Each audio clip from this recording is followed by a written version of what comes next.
एक राज्य में बहुत ही कुशल सम्राट राज करता था। वो जितना ही स्वभाव का विनम्र था उतना ही एक कुशल योद्धा भी था। आज तक उसने कोई युद्ध नहीं हारा था। वो स्वयं के बल पर हर युद्ध विजय होता आया था। उसकी अन्य आसपास के राज्यों में भी बहुत चर्चा थी। सभी सम्राट को बहुत मानते थे। सम्राट ने अपने राज्य को बहुत ही सुंदर बना रखा था और वहाँ की प्रजा भी सम्राट की सेवा से बड़ी प्रसन्न थी। हर कोई सम्राट को मानता था। एक बार सम्राट किसी राज्य की यात्रा करके लौट रहा था।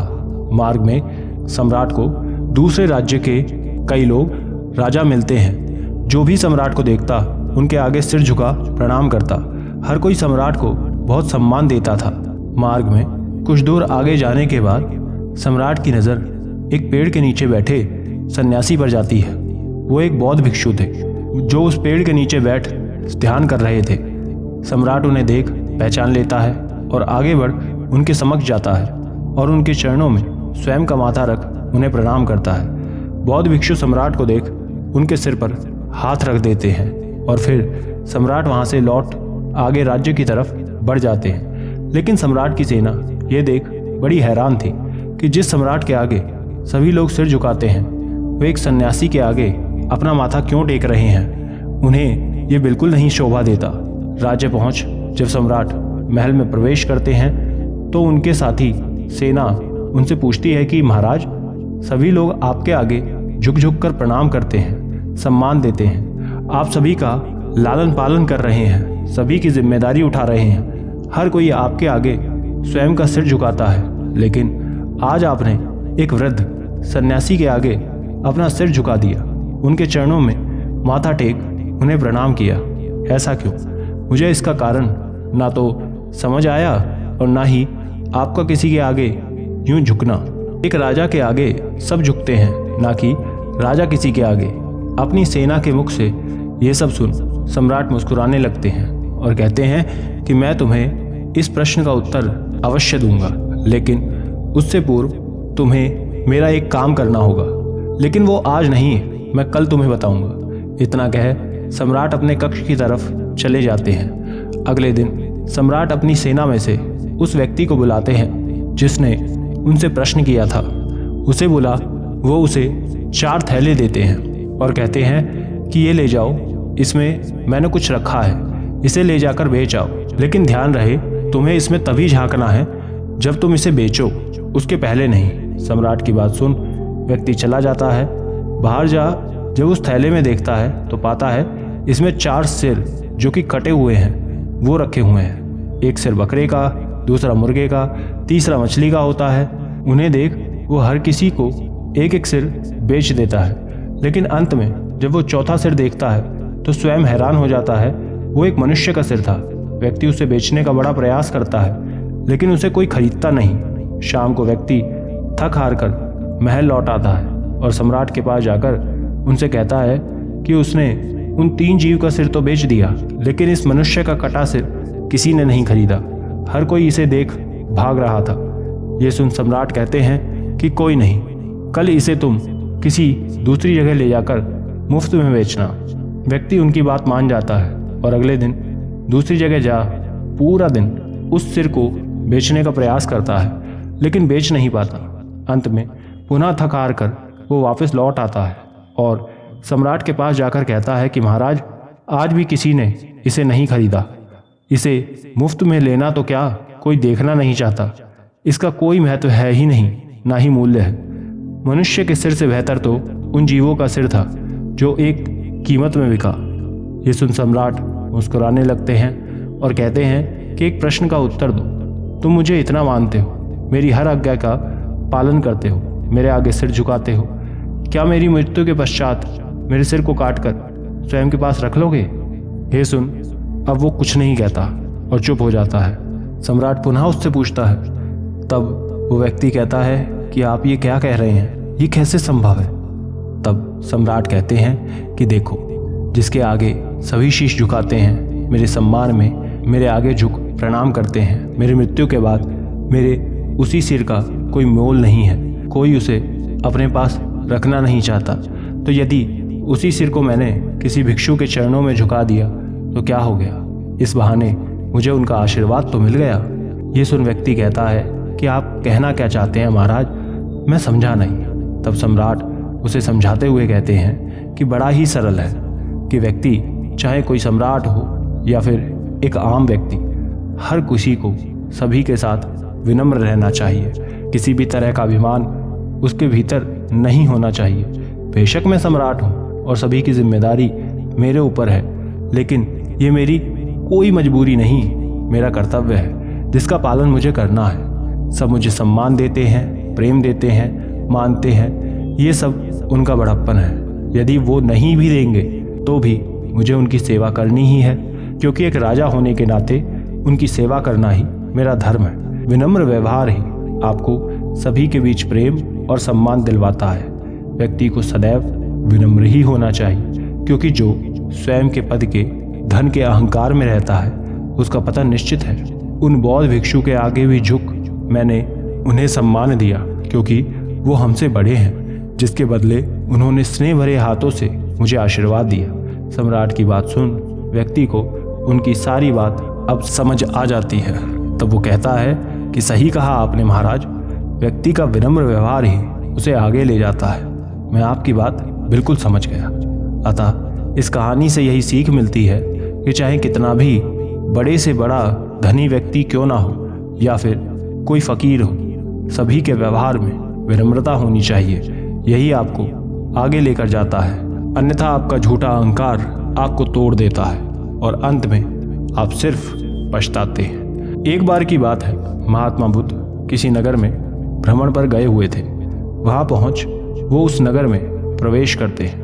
नगर के लोग बुद्ध को देख उनका भव्य स्वागत करते हैं और उनके ठहरने के लिए व्यवस्था करने लगते हैं। कुछ देर बाद बुद्ध एक वृक्ष के नीचे बैठ जाते हैं। नगर के सभी लोग बुद्ध से आग्रह करते हैं कि वो कुछ उपदेश उन्हें दें। महात्मा बुद्ध उन्हें उपदेश देना शुरू करते हैं। उपदेश पूरा होने के बाद सभी अपने भीतर की उलझनों, समस्याओं को उनके समक्ष रख देते हैं और उसका समाधान मांगते हैं। बुद्ध सभी को सुन रहे थे और उनको एक एक करके उत्तर दे रहे थे। बुद्ध उस नगर में जितने दिन भी रुकते हैं, प्रत्येक दिन वो उन्हें उपदेश देते और सभी उनकी सभा में अवश्य आते। उस सभा में एक और व्यक्ति था जो बुद्ध की सभा में प्रतिदिन आ रहा था। उसके मन में प्रश्न था जिसका उत्तर वो बुद्ध से मिलने से पहले कई संत महात्माओं से पूछ चुका था, लेकिन उनके उत्तर से कुछ खास संतुष्ट नहीं हुआ था। जब वो बुद्ध की सभा में कुछ दिन आया तो उनके उपदेशों को सुन, उनके ज्ञान को देख उसके मन में ये विचार आया कि वो ही उसके प्रश्न का एक संतोषजनक उत्तर दे सकते हैं। यही सोच वो अगले दिन जब बुद्ध की सभा में आता है और उपदेश पूरा होने के बाद बुद्ध से कहता है कि तथागत, मैं भी आपसे कुछ जानना चाहता हूँ। मेरे मन में भी एक प्रश्न है जिसका उत्तर जानने के लिए मैं इच्छुक हूँ। क्या आप मुझे उसका उत्तर देंगे? बुद्ध उससे कहते हैं कि जो भी मन में प्रश्न है उसे पूछो, मैं स्वयं की तरफ से पूरा प्रयास करूँगा कि आपके प्रश्न का हल दे सकूँ। बुद्ध की ये बात सुन तो व्यक्ति कहता है कि आप परम ज्ञानी हैं, आप वो तक जानते हैं जो कोई नहीं जानता। आप सभी को उसके आने वाले कल के लिए सही ज्ञान देते हैं, वर्तमान में सही तरह से जीने का सुझाव देते हैं। आप सब जानते हैं, देखते हैं, फिर तो आप ईश्वर से भी मिले होंगे। क्या आपने उन्हें भी देखा है? ये सुन बुद्ध उस शिष्य की तरफ देखने लगते हैं और कहते हैं कि मैं तुम्हारे इस प्रश्न का उत्तर अपने जाने से पूर्व दूंगा। कल सुबह एक बार पुनः तुम मुझसे मिलना। ये सुन व्यक्ति बुद्ध की बात मान लौट जाता है। अगले दिन वो पुनः बुद्ध के पास आता है तो उस समय बुद्ध एकांत में वृक्ष के नीचे बैठे होते हैं। व्यक्ति उन्हें देख उनके समक्ष जाकर कहता है कि तथागत, आपने कहा था कि आज मेरे प्रश्न का उत्तर देंगे। ये सुन बुद्ध कहते हैं कि ठीक है, मुझे स्मरण है, आओ चलो मेरे साथ। यहीं पास में कुछ दूर घूम कर आते हैं, उसके बाद तुम्हें उत्तर मिल जाएगा। बुद्ध उस व्यक्ति को लेकर एक पहाड़ी की तरफ जाते हैं। वहाँ पर कई तरह के सुंदर सुंदर फूल लगे हुए थे। बुद्ध व्यक्ति को लेकर थोड़ा और आगे जाते हैं। वहाँ पर बहुत सारे गुलाब और अन्य फूलों की खुशबू से आसपास का पूरा वातावरण बहुत ही ज़्यादा सुगंधित था। उसकी महक चारों तरफ फैली हुई थी। उन फूलों की महक से व्यक्ति स्वयं बुद्ध से कहता है कि तथागत, ये कितनी सुंदर जगह है और यहाँ फूलों की ये महक कितनी प्यारी है। पूरे वातावरण को इसने स्वयं की महक से महका दिया है। ये सुन बुद्ध कहते हैं कि हाँ, इसकी सुगंध बहुत अच्छी है, लेकिन क्या तुम इसकी महक को देख पा रहे हो जो इसकी इतनी प्रशंसा कर रहे हो? ये सुन व्यक्ति कहता है कि ये आप कैसी बातें कर रहे हैं तथागत?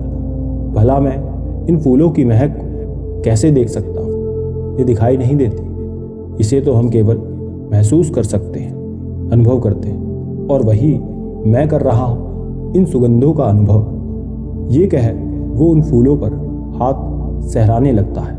ये सुन बुद्ध उस व्यक्ति से कहते हैं कि अच्छा ये बताओ, तुम इत्र तो उपयोग करते ही होंगे? ये सुन व्यक्ति कहता है कि हाँ, कभी कभी तथागत, किंतु आप ये क्यों पूछ रहे हैं?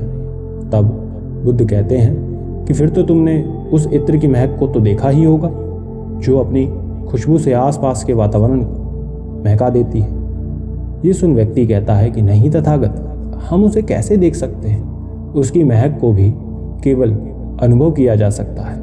कोई भी सुगंधित वस्तु हो या फूल हो या अन्य कुछ भी, उनकी हम केवल सुगंध को अनुभव कर सकते हैं, उसे देख नहीं सकते। ये सुन बुद्ध मुस्कुराने लगते हैं और कहते हैं कि यही तुम्हारे कल के प्रश्न का उत्तर है जो तुम स्वयं जानते हो और फिर भी मुझसे पूछ रहे हो। ये सुन व्यक्ति कहता है कि मैं कुछ समझा नहीं तथागत। तब बुद्ध कहते हैं कि जिस प्रकार फूलों की महक को स्वयं से अनुभव किया जा सकता है, उसी प्रकार ईश्वर को भी व्यक्ति अनुभव कर सकता है, उन्हें देख नहीं सकता। जब कोई बच्चा खेलता है और खेलते खेलते गिर जाता है और उसे भीतर अंदरूनी चोट लगती है, तब आप क्या उसे देख पाते हैं? व्यक्ति कहता है कि नहीं।